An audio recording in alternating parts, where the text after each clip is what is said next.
Hello, j'espère que vous allez bien. Ça fait longtemps que j'ai pas posté de vidéo, mais aujourd'hui je reviens avec une vidéo sur mes derniers conseils pour vos dernières révisions avant les concours.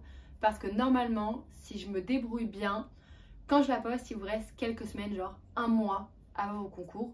Donc je vais vous livrer mes derniers conseils, que ce soit pour la période où vous avez encore cours ou la période où vous avez plus cours et vous êtes vraiment dans les derniers jours juste avant vos écrits. Avant toute chose, j'aimerais vous dire que vous pouvez être fiers de votre parcours.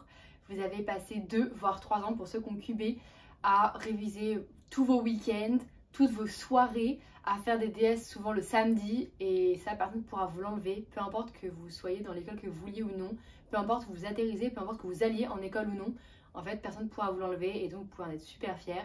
Et juste pensez à ça, pensez que vous avez fait plein de rencontres, vous avez plein d'amis, vous avez plein de bons souvenirs, même si parfois ils sont un peu douloureux sur le moment.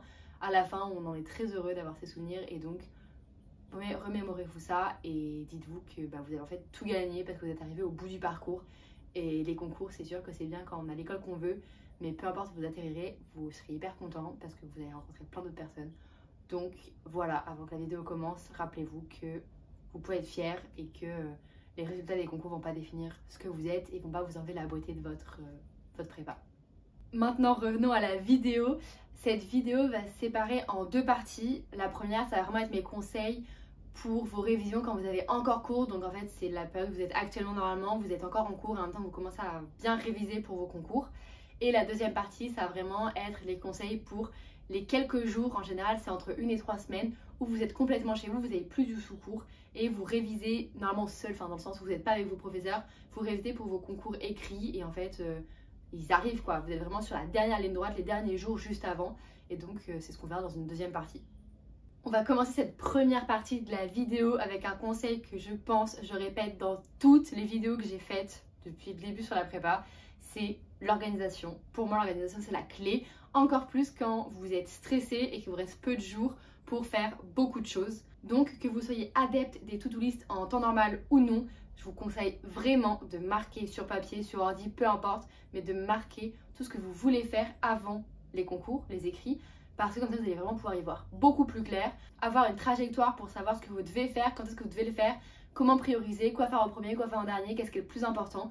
C'est pour moi primordial parce que dans le stress, on va pouvoir plus facilement privilégier les trucs qui n'ont pas du tout à être privilégiés, en fait mettre de côté ce qui nous fait peur, alors que si vous avez vraiment une to-do list qui vous dit exactement ce que vous devez faire et que vous cochez quand vous avez fini, déjà, 1, ça vous motive, et 2, juste, vous n'avez pas besoin de réfléchir, vous savez ce que vous avez à faire, vous y allez, vous n'avez pas envie, c'est pas grave, vous y allez quand même, c'est marqué, il faut le faire.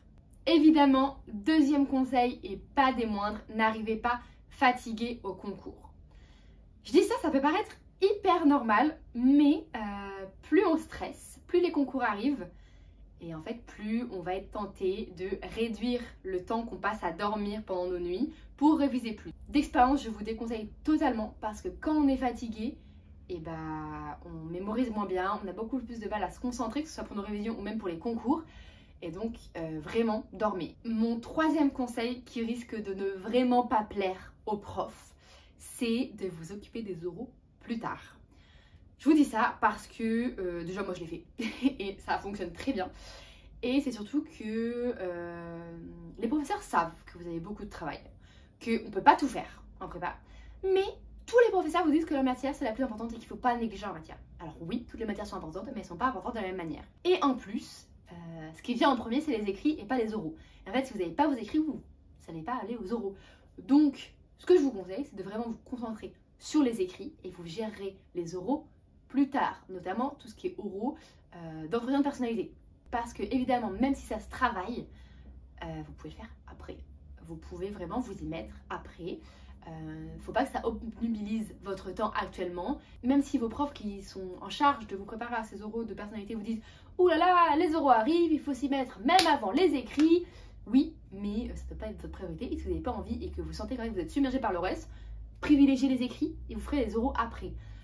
Je vous conseille quand même de continuer à faire vos cols de langue parce que si vous passez quand même un mois sans faire de langue et sans faire d'oraux de langue, coupure peut faire que vous ayez du mal à reprendre après les écrits, donc ne coupez pas avec les langues, mais tout ce qui est les autres oraux et surtout en fait les entretiens de personnalité, vous verrez ça après, vous avez le temps.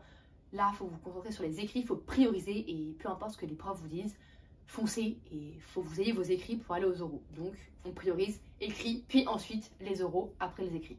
Surtout qu'en plus, en général, les prépas, elles vous gardent en cours pour préparer les oraux. Nous, c'est ce qu'on avait, on avait des cours pour préparer les oraux.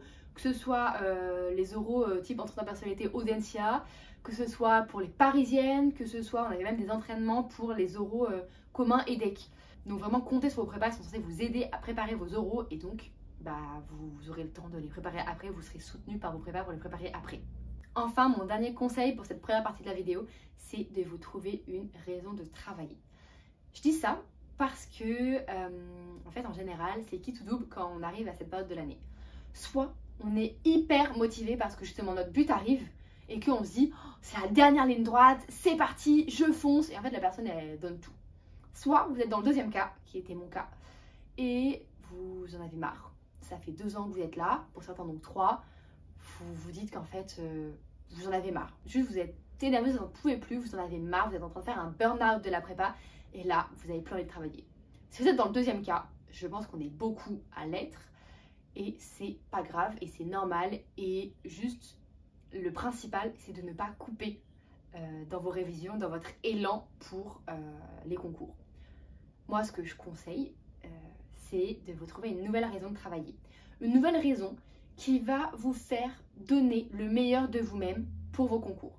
Par exemple, si en fait, votre école de rêve, ça vous motive plus, juste parce qu'en fait, vous n'en pouvez plus de la prépa, trouvez-vous un autre truc.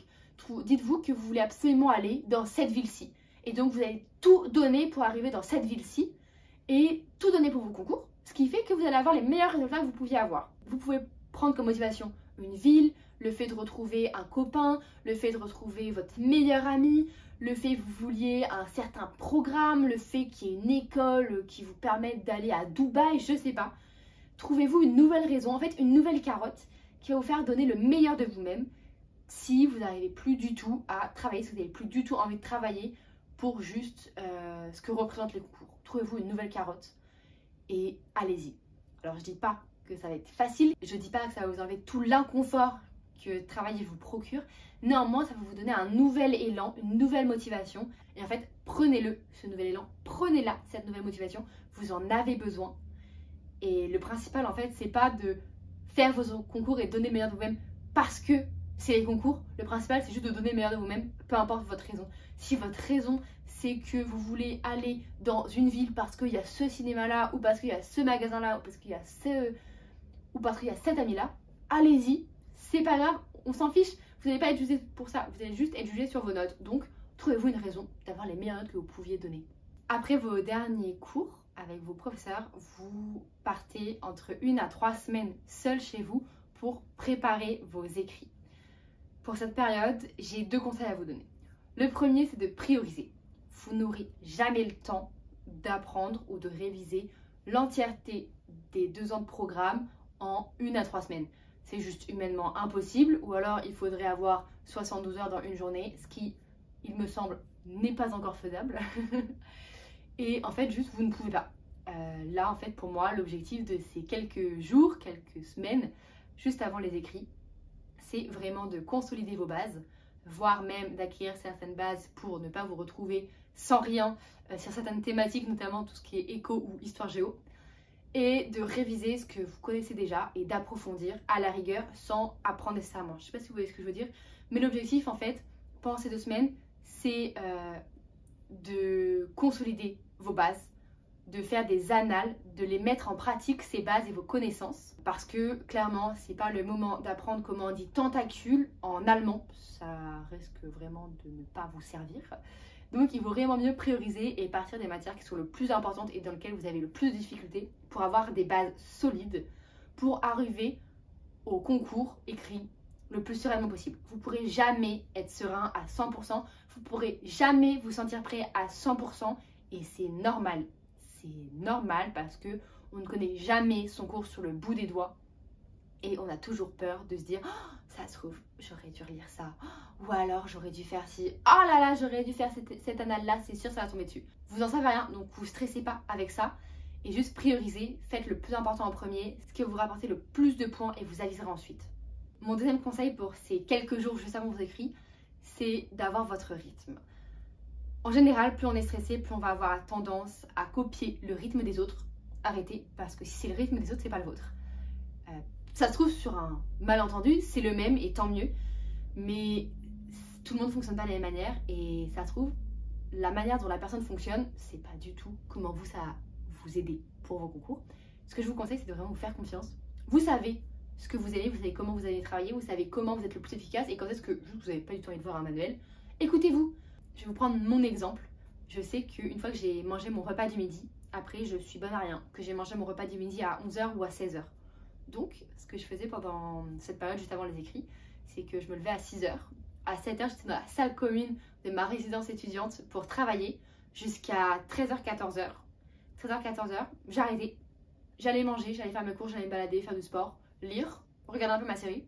Et si j'avais envie, je reprenais vers 18 h, un petit peu, des langues, en général des langues ou un peu de français, mais c'est tout.